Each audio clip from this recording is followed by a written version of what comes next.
In February 2026, a high-stakes chess match is unfolding just 90 miles off the coast of Florida. If the current administration in Havana topples, Beijing is cornered into a brutal choice: pull their deep cover intelligence assets from 4 high-tech facilities before the Americans arrive, or trigger scorched earth protocols to turn every server and antenna into ash, while Washington readies elite teams to salvage years of intercepted data and technical blueprints. The People's Liberation Army is crunching numbers on airlift sorties, wondering if their Y-20 transports can empty the nests at Bejucal before U.S. boots hit the ground. The secret history of currencies is watching a collision where Cold War shadows meet a very modern fight for global dominance. Even Moscow is getting involved, sending nuclear-powered submarines to the Caribbean as a loud underwater signal that Russian interests do evaporate just because their money did. On the ground, Cuban generals are caught in a deadly split screen. Do they help China pack up to keep Beijing's future favor, or do they hand the keys to the U.S. to buy a seat at the table of whatever government comes next? This isn't a what-if scenario anymore. The Cuban peso has cratered 10% in less than a month. Oil taps have run dry since the fall of Maduro, with 11,000 U.S. troops now positioned in the region. We are witnessing the Lord's Protocol, a frantic race to either secure or incinerate the most powerful surveillance network in the Western Hemisphere.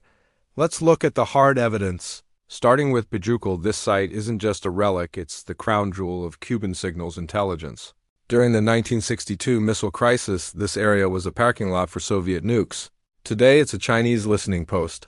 Satellite imagery from early 2024 shows a massive upgrade, new underground entrances, and a sophisticated circularly disposed antenna array, or CDAA. This isn't for checking the weather.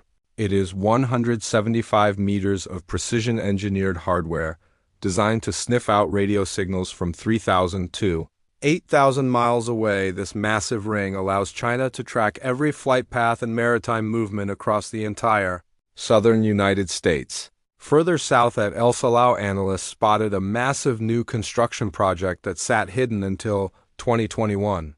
This facility is strategically placed near a Chinese-funded cement plant, providing the perfect logistical cover once it is fully online. The U.S. Navy won't be able to move a ship in the Caribbean or South Atlantic without Beijing knowing about it. Then there are the sites at YJ and Calabazar. YJ has grown from a single antenna in 2002 to a forest of 12 by 2025, even adding a solar farm to bypass Cuba's failing power grid. At the Secret History of Currencies, we track these technical shifts because they tell the real story of power. These 4 sites aren't just buildings, they are a geographic chokehold on America's most sensitive military hubs, from Cape Canaveral to Central Command in Tampa. To understand how this ends, we have to look at the Lord's precedent. In 1964, the Soviets built a 28-square-mile eavesdropping monster that funneled 75% of Russia's strategic intel back to the Kremlin. When Putin finally pulled the plug in 2002 to save cash and flirt with Washington, the evacuation was a masterclass in logistics. They moved 150 tons of gear per flight and cleared out the entire complex in 30 days. But here's the kicker: surveillance infrastructure has a way of coming back to life. After a 12-year silence, Russia returned to Cuba in 2014, wiping away 90% of the island's debt in exchange for a seat back at the table. China is now following that same blueprint, but with much deeper pockets through Project 141. Beijing is weaving itself into the very fabric of Cuba's 5G and telecommunications systems, using blacklisted firms like Huawei and ZTE. They aren't just guests, they are the landlord. This creates a massive problem for the U.S. If a regime collapse happens, the scorched earth protocol becomes the primary threat. It takes weeks to move hardware, but only milliseconds to wipe a cryptographic key, or minutes to melt a server with a thermite grenade.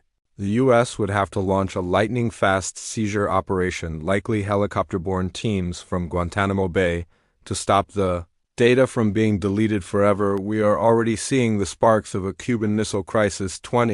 In mid-2024, the Russian nuclear sub Kazan pulled into Havana harbor armed with cruise missiles capable of hitting targets across the U.S. Washington responded by surfacing the USS Helena at Guantanamo, a rare and pointed disclosure of submarine movement. While everyone claimed there were no nukes on board, the message was sent: the Caribbean is once again a front line.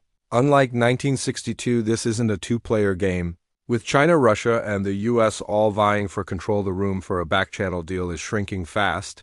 The geographic reality is that Cuba will always be the ultimate high ground for monitoring the United States, whether it's the Soviets, the Russians, or the Chinese. The lure of that 90-mile proximity is too great to ignore. As the clock ticks down in early 2026, we are waiting to see if the files will be saved or the buildings will be blown. Documentation is the only way to track the truth in a world of secrets, and that is exactly what we do here at The Secret History of Currencies.